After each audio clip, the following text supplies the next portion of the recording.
कितने कितने अंक के प्रश्न कौन कौन से आपके खंड से पूछे जाएंगे, कौन कौन से पाठ से कौन कितने प्रश्न पूछे जाएंगे, इसके लिए अंक योजना दी गई है। और इस बार अंक योजना में काफ़ी बदलाव किया गया है। तो उन बदलाव के साथ क्या क्या बदलाव हुए हैं उनके साथ हम आइए देखते हैं यह अंक योजना।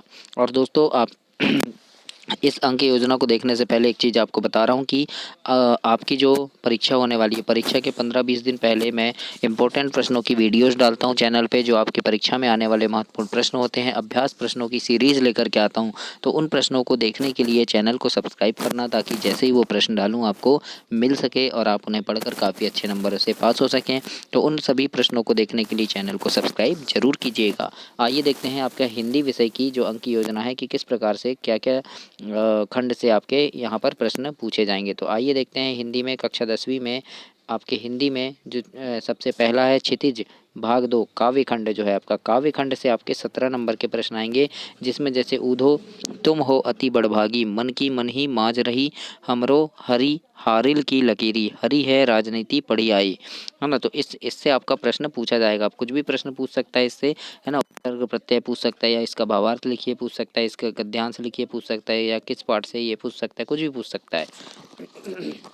तो ये वाला पूछा जाएगा। और इस बार आपकी अंक योजना पूरा अच्छे से दे दिया है माध्यमिक शिक्षा मंडल ने, तो इसको आप अच्छे से देखिएगा, है ना। राम लक्ष्मण परशुराम संवाद, इससे आपके प्रश्न आएंगे।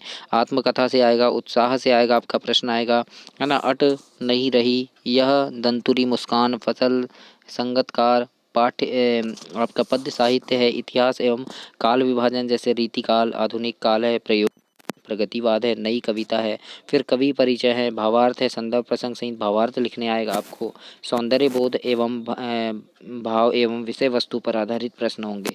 तो इस प्रकार से आपके गद्य खंड काव्य खंड से जो प्रश्न आएंगे वो 17 नंबर के पूछे जाएंगे दोस्तों। इसके बाद दूसरे में है आपका काव्य बोध। काव्य बोध में काव्य की परिभाषा है ना। जैसे प्रबंध काव्य के भेद क्या क्या होते हैं ये आएगा।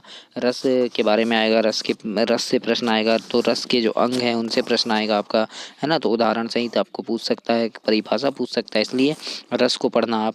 छंद पढ़िएगा, दोहा एवं चौपाई से प्रश्न आएगा आपका।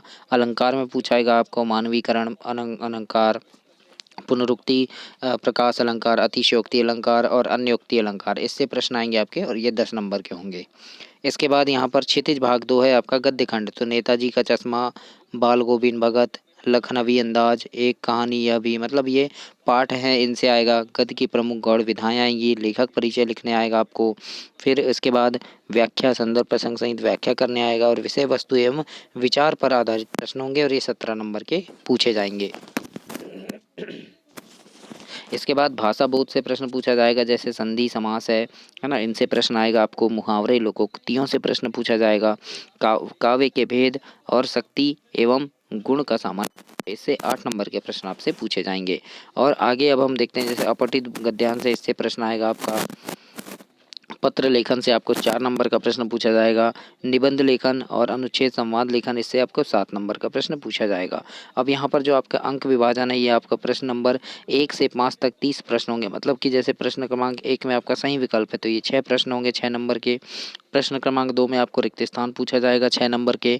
फिर उसके बाद प्रश्न क्रमांक 3 में आपका सत्य असत्य होगा 6 नंबर का। और प्रश्न क्रमांक 4 में सही जोड़ी आपकी 6 नंबर की। और प्रश्न क्रमांक 5 में एक वाक्य में उत्तर दो, ये 6 नंबर का। तो इस प्रकार से ये 30 नंबर के होंगे। इसके बाद आपका प्रश्न क्रमांक 6 से 17 तक 12 प्रश्न होंगे, जो 2 अंक के होंगे, 2-2 नंबर के, है ना। उसके बाद प्रश्न क्रमांक 18 से 20 तक 3 प्रश्न, और ये 3 अंक के होंगे। और प्रश्न क्रमांक 21 से 23 तक 3 प्रश्न होंगे, जो 4 का निर्धारण आपके लिए किया गया है। तो यहाँ से कौन कौन से कितना कितना आएगा ये आपको बता दिया गया है। तो ऐसे आपको पढ़ाई करना है इसी को देखते हुए। इसी के साथ इंग्लिश में भी ऐसे ही दिया गया है। इंग्लिश में जैसे आपका यहाँ पर इंग्लिश में सेक्शन ए में आपका रीडिंग स्किल, मतलब इसमें आपके एंशियंट पे पूछा जाएगा, जो आपका 10 नंबर का होगा, है ना।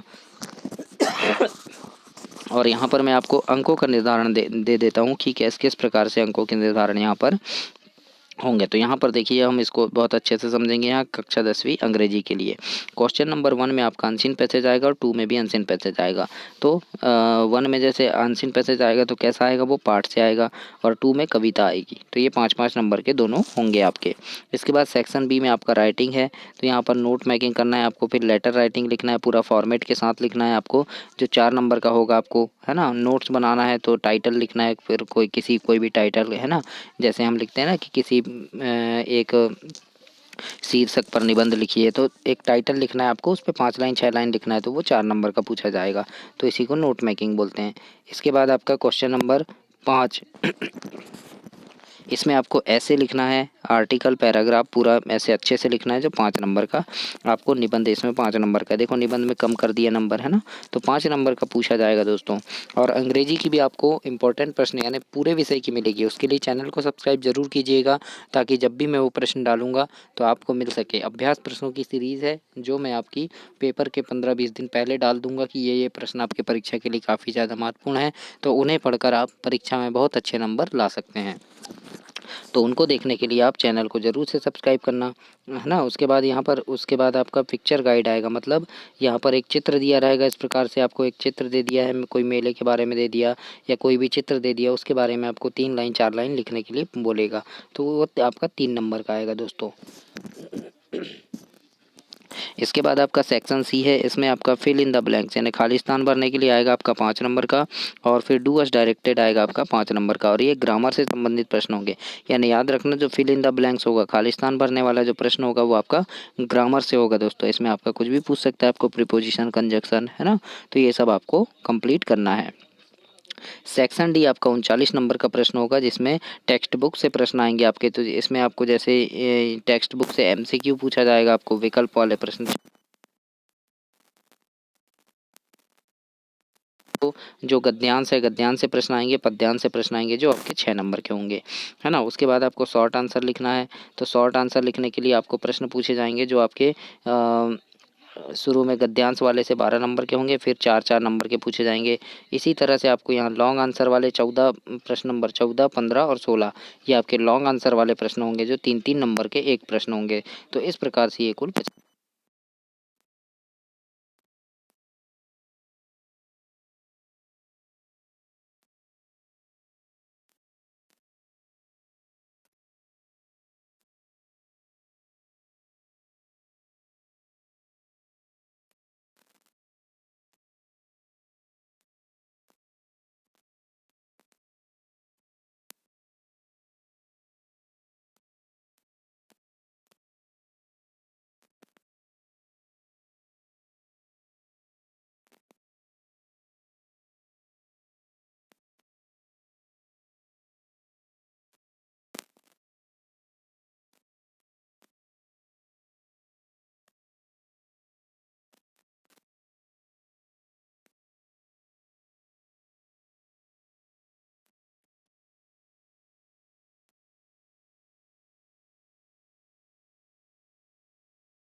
कम नंबर हो गया है, तो इसलिए काफ़ी सारे बदलाव इसमें हुए हैं।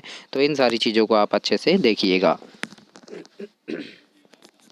आगे अब ये तो उर्दू आपका कोई काम का नहीं रहेगा, है ना, क्योंकि आपका उर्दू सब्जेक्ट नहीं है। आपका जो भी विषय है उसका हम देखते हैं।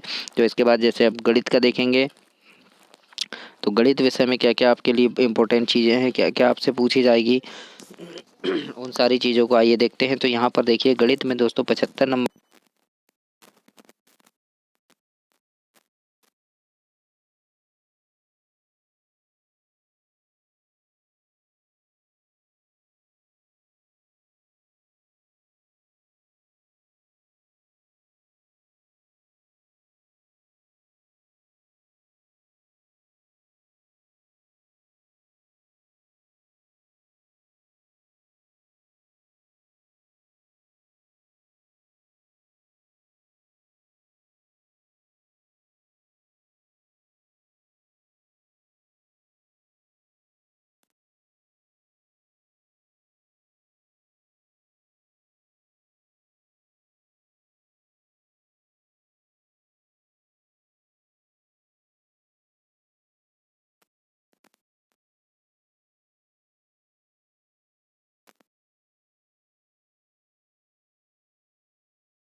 इसी के बाद फिर निर्देशांक ज्यामिति, इससे 5 नंबर का पूछा जाएगा। त्रिकोणमिति से आपके 5 नंबर के प्रश्न आएंगे, अनुपात समानुपात से, है ना। त्रिकोणमिति के अनुप्रयोग है, ऊंचाइयाँ दूरियाँ, इससे 5 नंबर के आएंगे।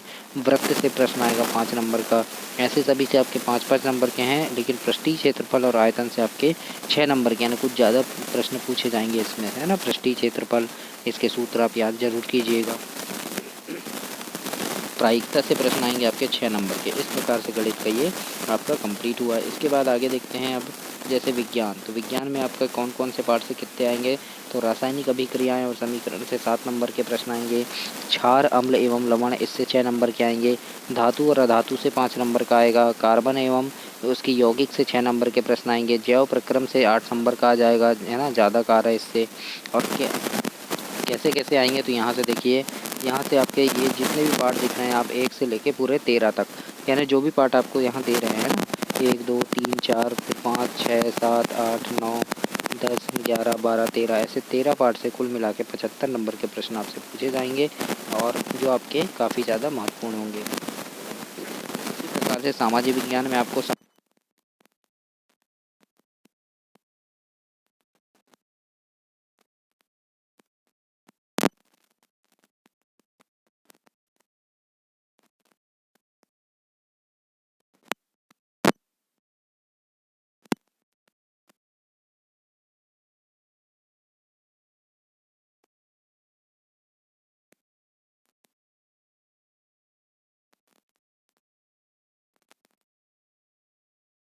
आपको एक यानी अनुमान लग जाता है कि कौन से पार्ट से ज़्यादा प्रश्न आपको पूछे जाएंगे, तो उस हिसाब से आप काफ़ी अच्छे नंबरों से अपनी नीति बना सकते हैं, अपनी योजना बना सकते हैं। तो ऐसे आप इसे कंप्लीट करेंगे दोस्तों। तो इस प्रकार से ये आपका 10वीं का भी कंप्लीट हुआ। और दोस्तों चैनल को सब्सक्राइब ज़रूर करना, और अगर आपको कोई डाउट है तो कमेंट बॉक्स में कमेंट करके आप पूछ सकते हैं। और मेरी डिस्क्रिप्शन में इंस्टाग्राम आई डी डली हुई है, तो उसमें आप डायरेक्ट मुझे मैसेज करके मुझसे बात कर सकते हैं। कोई भी डाउट होता है आप मुझे पूछ लीजिएगा। और आपकी परीक्षा के कुछ समय पहले अभ्यास प्रश्नों की सीरीज डाल देता हूँ चैनल पे, जिनमें काफ़ी ज़्यादा महत्वपूर्ण प्रश्न होते हैं, आपकी परीक्षा के लिए इंपॉर्टेंट प्रश्न होते हैं, तो उनको देखना ना भूलें। और मेरी शुभकामनाएँ हैं आपके साथ कि आप काफ़ी अच्छे नंबर के साथ और अच्छे से पढ़ाई कीजिएगा दोस्तों, हमें टॉप करें। धन्यवाद।